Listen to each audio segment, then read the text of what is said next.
Class 12th chapter number 6 staffing. तो यहाँ पे स्टाफिंग देखो क्या होता है। स्टाफिंग मतलब होता है स्टाफ को अरेंज करना, यानी इंडिविजुअल प्रोवाइड करना जॉब पर। Staffing means appointing competent persons according to the importance of the post in the organization. कह रहे स्टाफिंग का मतलब होता है अपॉइंट करना कॉम्पिटेंट पर्सन को। कॉम्पिटेंट मतलब जिसके अंदर कैपेबिलिटी हो काम करने की, according to the importance of the post. Post के अकॉर्डिंग कैपेबिलिटी होनी चाहिए पर्सन में। It means that more capable persons are appointed on more important post and comparatively less competent persons can be appointed on less important post। यानी कि more important post पर हम more capable person को appoint करते हैं, less competent person को हम ऐसे काम पर लगाते हैं जिसकी जो importance है वो थोड़ी कम होती है। It consists of manpower planning, recruitment, selection, training, compensation, promotion, maintenance of managerial personnel. इसमें क्या क्या होता है? मैन पावर प्लानिंग, यानी सबसे पहले तो हम प्लानिंग करते हैं कि कितने व्यक्तियों की ज़रूरत है किसी बिजनेस के अंदर, किसी काम में। रिक्रूटमेंट हम उसके अकॉर्डिंग भर्ती करते हैं, उनको लगाते हैं।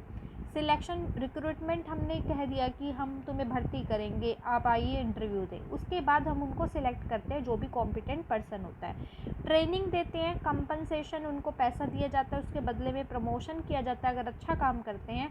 And maintenance of managerial personnel, उसके बाद हम मैनेजमेंट का काम भी करते हैं। मैनेजरल पर्सनल मतलब कि यहाँ पर्सनल मतलब होता है व्यक्ति, कि किसी भी व्यक्ति को हम किस तरीके से बिजनेस में मैनेज करेंगे, किस तरीके से उसको बनाए रखेंगे, तो ये सब इंक्लूड किया जाता है। डेफिनेशन क्या है यहाँ पे? अकॉर्डिंग टू डेल योडर, डेल योडर ने क्या कहा है? Staffing is that phase of the management which deals with the effective control and use of man power और ह्यूमन रिसोर्सेज। आराम से देखो, staffing is that phase of the management. Staffing management का एक ऐसा फेज है which deals with the effective control, मतलब एक ऐसा भाग है which deals with the effective control, जिसमें इफेक्टिव कंट्रोल को अच्छे तरीके से कंट्रोल करना, and use of man power, और किस तरीके से मैन पावर को यूज़ किया जाएगा, यानी जो भी लोग आपने बिजनेस में लगा रखे हैं उनको हम कैसे इफेक्टिवली कंट्रोल करेंगे, कैसे इफेक्टिवली यूज़ करेंगे। और ह्यूमन रिसोर्सेज, और जो भी ह्यूमन रिसोर्सेज है, एचआर है, जो भी एचआर है, एचआर मतलब ह्यूमन रिसोर्स, जो भी आपके पास व्यक्ति लगे हुए हैं उनको किस तरीके से इफेक्टिवली कंट्रोल और यूज़ करेंगे। तो स्टाफिंग में हम क्या करते हैं? जो भी ह्यूमन हमारे रिसोर्सेज होते हैं उनको इफेक्टिवली क्या करते हैं? कंट्रोल करते हैं। कंट्रोल आप तब कर पाएंगे जब आपके पास वो होंगे। तो सबसे पहले हम यहाँ पे रिक्रूटमेंट करते हैं, देन सिलेक्शन करते हैं, उसके बाद उनका प्रोसेस आगे चलता है। Next is importance of staffing. Staffing की इम्पॉर्टेंट क्या है? यानी किसी चीज़ में लोगों को आप लगा रहे हैं काम में, तो उसका महत्व क्या है, इम्पॉर्टेंस क्या है? First is discovering competent personal.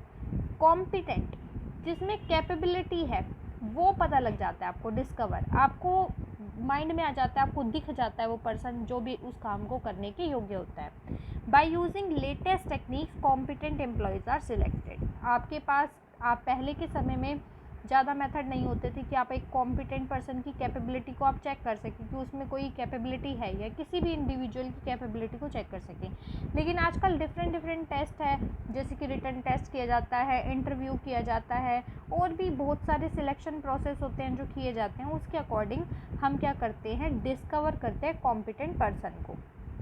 Second is helpful in better performance. कह रहे हैं आपका बिजनेस जिस तरीके से काम कर रहा है, चल रहा है, ठीक है, लेकिन अब आपने क्या करा? किसी कॉम्पिटेंट पर्सन को किसी काम में लगा दिया। वो अपना पूरा जो मेथड है ना काम करने का, वो उसमें लगाएगा, नई नई जो इन्वेंशंस है वो लेकर आएगा, इनोवेटिव तरीके लगाएगा। उससे क्या होता है? आपके बिजनेस की परफॉर्मेंस बेटर हो जाती है, पहले से अच्छी हो जाती है, आप अच्छा प्रॉफिट बनाते हैं। Through staffing right people are posted at right places. Right people, right places. It increases the efficiency and effectiveness of the business और एम्प्लॉयज़। यानी कि यहाँ पे आपके बिजनेस की बिजनेस जो है इफेक्टिवली और एफिशिएंटली काम करना स्टार्ट कर देता है with effective and efficient employee. Third is continuous growth of enterprises proper staffing ensures continuous survival and growth of the enterprise. आपका बिजनेस जो है कॉन्टिन्यूसली ग्रोथ की सिचुएशन में पहुंच जाता है, यानी विकास करता है। Fourth is optimum utilization of resources. Better employee, अच्छा एम्प्लॉय, बेस्ट एम्प्लॉय क्या करेगा, एक भी चीज़ों को वेस्ट नहीं करेगा, तो वो सारा यूटिलाइज कर लेता है, रिसोर्सेज को वेस्ट नहीं करता। It prevents under utilization, under मतलब कम, यूटिलाइजेशन इस्तेमाल करना, चीज़ों को कम इस्तेमाल करना, इससे बचाता है। And over Manning of personal and दस रिड्यूसेस लेबर कॉस्ट। आपके पास आपने पर्सनल किसी काम में जितने लोगों की ज़रूरत है आपने उससे ज़्यादा लगा रखे हैं, तो बहुत ज़्यादा ओवर की भी कम, आपको जो तरीका है आप ओवर लगाकर गलती करते हैं उसको भी प्रिवेंट करता है, बचाता है। तो यहाँ पे fifth is higher job satisfaction. Next point is higher job satisfaction. Higher job satisfaction employees को कैपेबिलिटी देखकर लगाया जाता है, या फिर ये देखा जाता है कि कौन किस काम करने को मतलब कर सकता है, कैपेबल है। तो यहाँ पे क्या होता है, जॉब सेटिस्फेक्शन मिल जाता है। Under staffing by studying human behaviour their preference for the type of environment. सबसे पहले ये देखा जाता है कि वो किस एनवायरनमेंट में काम करना चाहते हैं। हर कोई एम्प्लॉय जो है वो अपनी इच्छा के अनुसार, अपनी इच्छा के अकॉर्डिंग देखता है कि उसे किस में काम करता है, प्रेफरेंस के अकॉर्डिंग। प्रमोशन पॉलिसी देखता है, वो ये देखता है कि किस तरीके से किसी भी ऑर्गेनाइजेशन में प्रमोशन कैसे किया जाता है। Training and remuneration policy can be known, an effort is made to provide them with all the desired facilities. ये देख लिया जाता है कि एम्प्लॉई जो है वो किस तरीके का काम करना चाहता है, किस पोस्ट के लिए वो बिज़नेस में आया है, ये देखने के बाद उसे जॉब पर लगाया जाता है। तो उसको जो भी डिज़ायर्ड फैसिलिटीज़ होती है, वो जो भी चाहता है फैसिलिटीज़, वो देने की जो है वो कोशिश की जाती है। तो स्टाफिंग में हम पूरा जो है डिटेल ले लेते हैं, एम्प्लॉयज़ का भी और यहाँ पे ऑर्गेनाइजेशन का भी। Next is human resource management, HRM। HRM क्या है यहाँ पे, human resource management. Machines, materials, money etcetera can be utilize properly only with the help of human beings. कह रहे जो भी हम मशीन मटेरियल है इनको हम ह्यूमन बीइंग जो है वो इस्तेमाल कर सकते हैं अच्छे से। It is the job of HRM to make efficient human resource available in order to fulfil their task. HR department is established. कह रहे किसी भी काम के लिए ह्यूमन की ज़रूरत होती है, मशीन मटेरियल जो भी यूज़ करना है उसके लिए ह्यूमन चाहिए। तो HR डिपार्टमेंट का काम होता है ह्यूमन प्रोवाइड करना। This department function under the supervision of HR manager. इसमें ह्यूमन रिसोर्स मैनेजर लगे होते हैं, एक डिपार्टमेंट बनाया जाता है अलग से HR डिपार्टमेंट। HR मैनेजर का काम होता है एम्प्लॉयज़ को ढूंढ कर लाना। Definition according to French Wendell. French Wendell ने क्या है, human resource management is the recruitment, selection, development, utilisation, compensation, motivation of human resources of the organisation. HR manager का काम होता है रिक्रूटमेंट करना, सिलेक्शन करना, डेवलपमेंट करना, उनका विकास करना, यूटिलाइजेशन करना, यानी वो जो भी काम कर सकते हैं उसको लेकर जो भी रिसोर्सेज है उसको हम अच्छे से यूटिलाइज कर सके। कंपनसेशन, उनको सैलरी पे करना, मोटिवेशन करना ह्यूमन रिसोर्सेज का, ताकि वो ऑर्गेनाइजेशन में प्रॉफिट मेकिंग के लिए काम करें।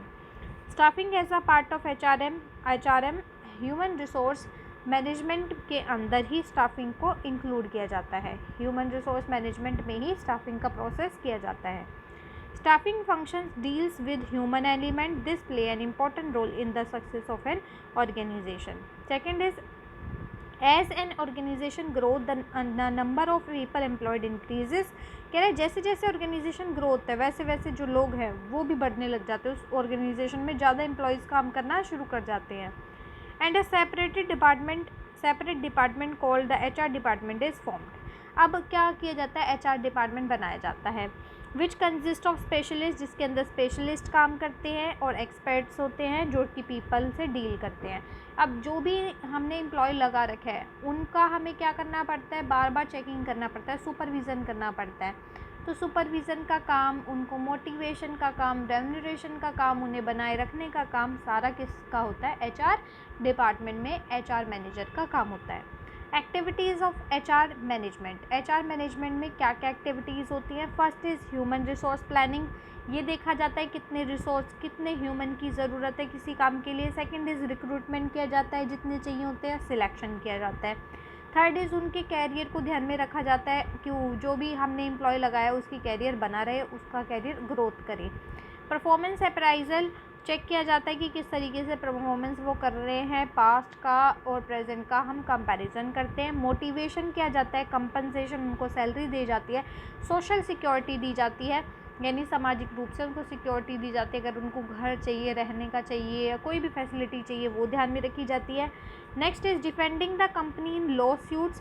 कह रहे हैं यहाँ पे HR मैनेजमेंट क्या करता है कि कंपनी के अगेंस्ट अगर किसी ने कुछ क्या कर दिया है, केस कर दिया है, तो उसको डिफेंड करने का काम भी HR मैनेजमेंट करता है। हैंडलिंग ग्रीवेंसेस एंड कंप्लेंट्स, अगर किसी भी तरीके की कोई भी नाराज़गी है किसी एम्प्लॉय की या किसी और की, कस्टमर की, किसी की, और कंप्लेंट्स है ऑर्गेनाइजेशन को लेकर किसी तरीके की या एम्प्लॉयज़ की कंप्लेंट है, उसको जो है वो भी सुलझाने का काम HR मैनेजमेंट में किया जाता है।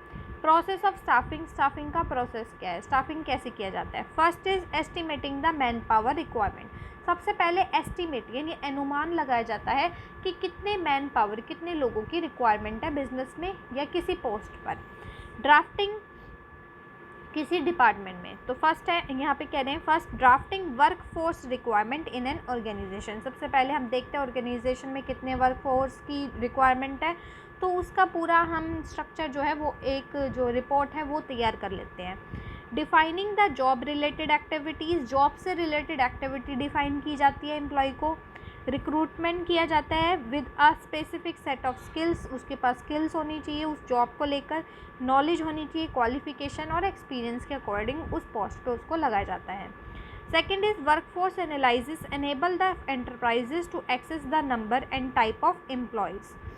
वर्कफोर्स एनालिसिस में ये देखा जाता है कि काम जो भी किया जा रहा है उसमें कितने बल की ज़रूरत है, किस तरीके से कितनी कैपेबिलिटी की ज़रूरत है, उसके अकॉर्डिंग हम ये देख लेते हैं कि कितने लोगों की ज़रूरत पड़ेगी एक ही काम को करने के लिए, तो हम उसमें टाइप ऑफ एम्प्लॉयज़ भी देख लेते हैं, नंबर ऑफ़ एम्प्लॉयज़ भी देख लेते हैं ताकि हम किसी काम को कंप्लीट कर सकें।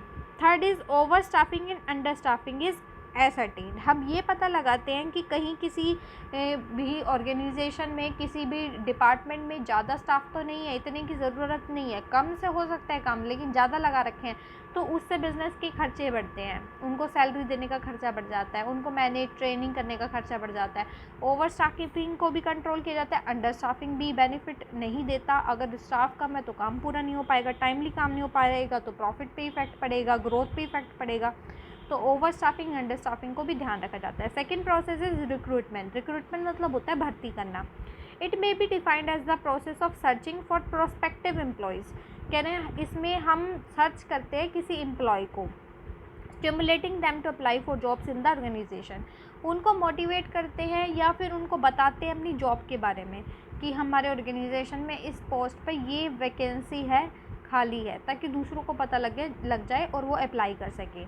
Second is both internal and external sources में be used for searching employees, internal external दोनों यूज़ किए जाते हैं। इंटरनल में क्या होता है, जो एम्प्लॉय काम कर रहा है या तो हम उसी को काम कर दे देते हैं, उसका जो है उसको और पोस्ट पर यानी उसका प्रमोशन कर देते हैं, या उसको किसी और जगह पर भेज देते हैं। अगर दो ऑर्गेनाइजेशन है, एक ऑर्गेनाइजेशन में स्टाफ ज़्यादा, दूसरे में भेज देते हैं।